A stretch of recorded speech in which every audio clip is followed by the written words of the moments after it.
You're watching Autour du Monde. And this is Saudi Arabia.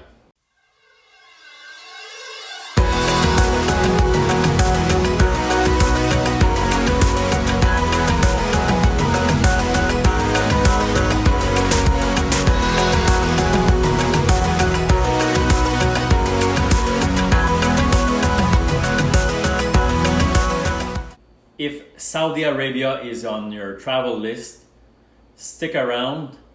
Please subscribe to our channel so you don't miss our next episodes. And if you like this video, give it a thumbs up, write down a comment, and share it with your travel buddies. In this episode, we visit the region of Najran. You will visit with us the area of Aba As Saud and its traditional houses. We will have a private visit of the archaeological site of Al-Hudud, known for the Christian martyrs who have been killed there in the 6th century.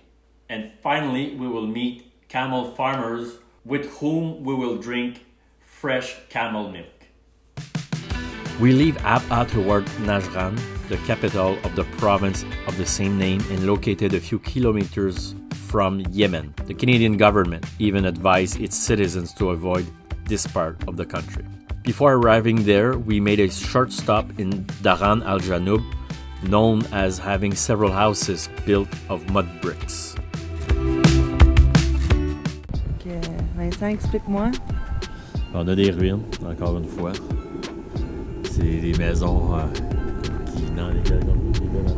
Daran al-Janoub is one of the governorate of the Asir province. It is worth noting that Daran al-Janoub is considered one of the closest points to the border between Saudi Arabia and Yemen, which is 15 kilometers from here. We are at an altitude of 2,100 meters above sea level. It is believed that the king Abraha also passed through here when he attempted to destroy the Kaaba in the 6th century. There are also traces of the ancient Yemeni architecture with its old mud and straw tower that can be found in all the surrounding village.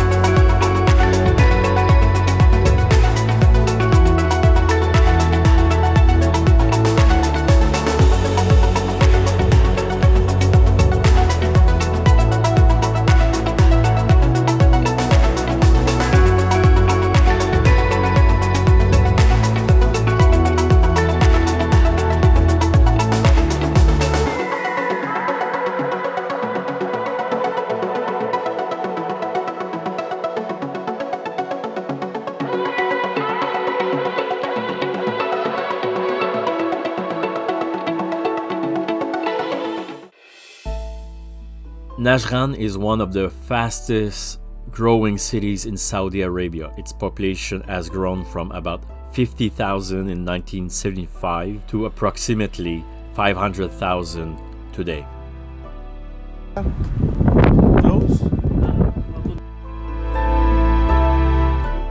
Najran was also an important stop on the incense route. Najran was the Yemeni center of cloth making, and originally the kiswash and the cloth of the Kaaba was made there.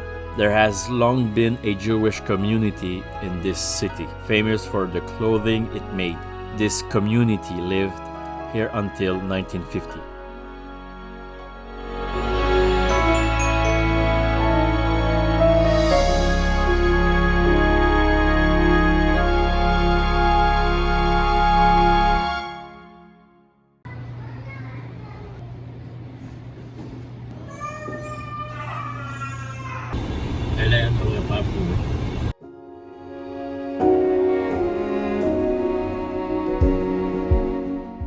Today, one of the city's tourist attractions is its rich heritage of villages with traditional Yemeni-style architecture.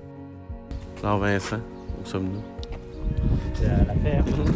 It is possible to admire and appreciate this rich architectural treasure by walking and driving through the old streets of the city. These houses, with up to 6 stories high, stand out and bear witness to a way of life for this region. One aesthetic feature of the traditional houses of Najran is the elegant crenellation on the top of the walls that gives the silhouette of these rectangular buildings a feeling of lightness. White paint is another typical decoration that adorns the walls, surrounds the window, or sometimes even covers the entire building. Unfortunately, these buildings are slowly disappearing from the landscape, although there seems to be a real movement to ensure the preservation of these traditional houses.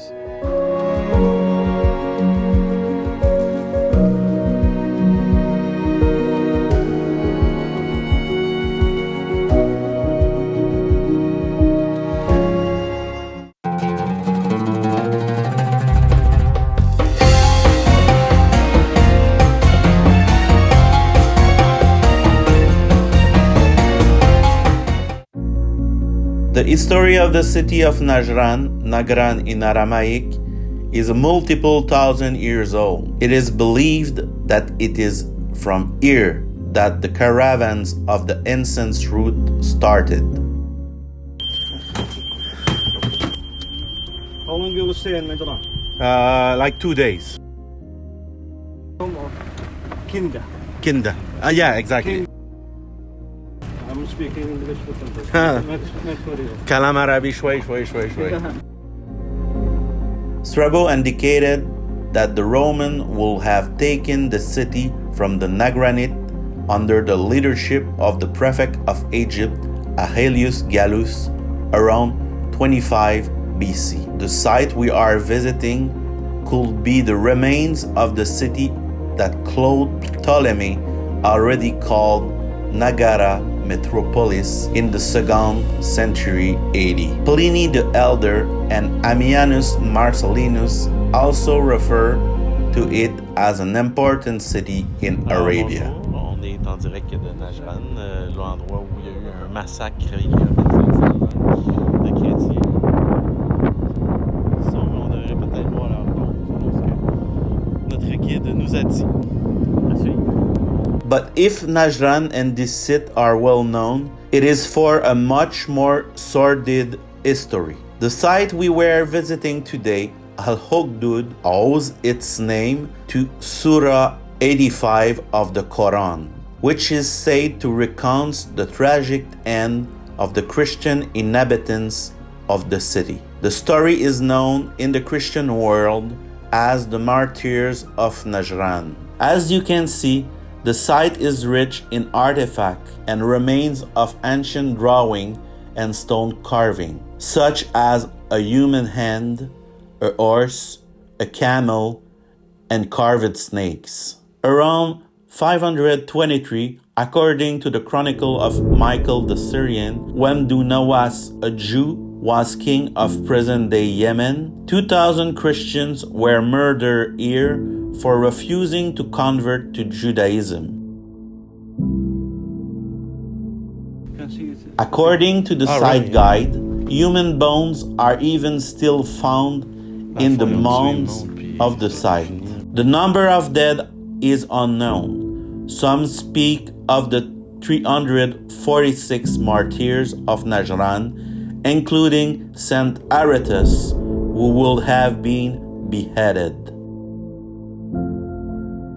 Considered a major tourist attraction in Najran, travelers can visit easily the remains of Al-Hugdud, who date back to the Byzantine, Umayyad, and Abbasid periods. The site of Al-Hugdud includes a fort that formed an almost square rectangle measuring 230 meters by 250 meters.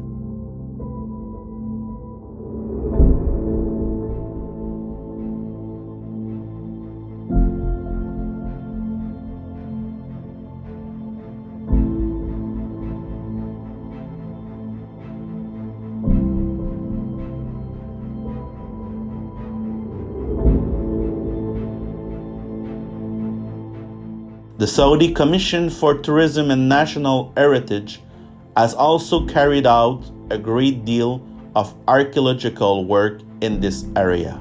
There are different concentrations of remains outside the walls, covering an area of nearly 50 acres. The excavation also uncovered several gigantic milestones for grain. Also, archaeologists have succeeded in unearthing what the inhabitants of Najran called the remains of a mosque to the northeast of the site. The rectangular structure consists of a large square courtyard with, in its southeast and south corners, a staircase associated with several small rooms and a paved platform. Archaeologists still disagree about the nature of the building, although some Saudis believe it could have been a church.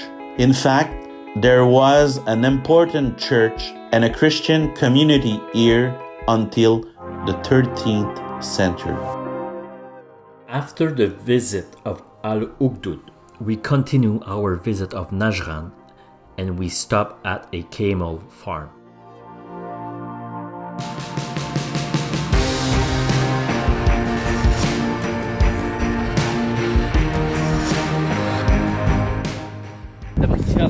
Picture, yeah.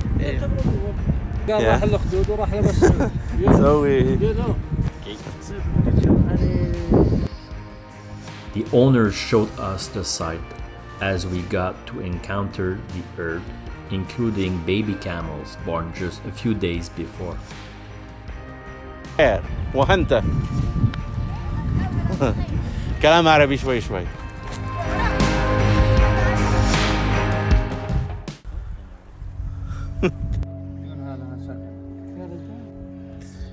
شكرا جزيلا. They also so graciously offered us to drink milk from the emblematic animal of the Je vais te region. filmer en train d'en boire. C'est chaud. Canada. Good, good. Fac. C'est très bon. Ah non, ça sent bon.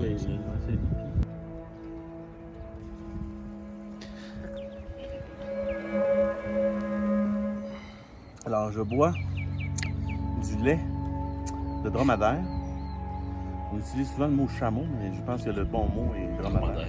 Et c'est très bon, c'est très chaud. D'ailleurs, d'après moi, il est frais.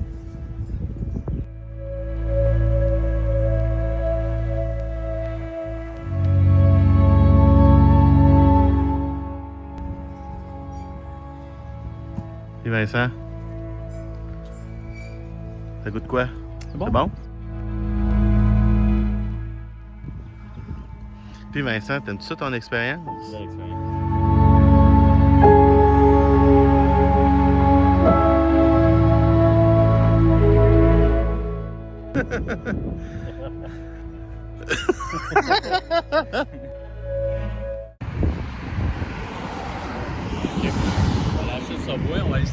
I hope you enjoyed that episode of Autour du Monde in Saudi Arabia. If you like our content, please subscribe to our channel. Watch some image of our next episode.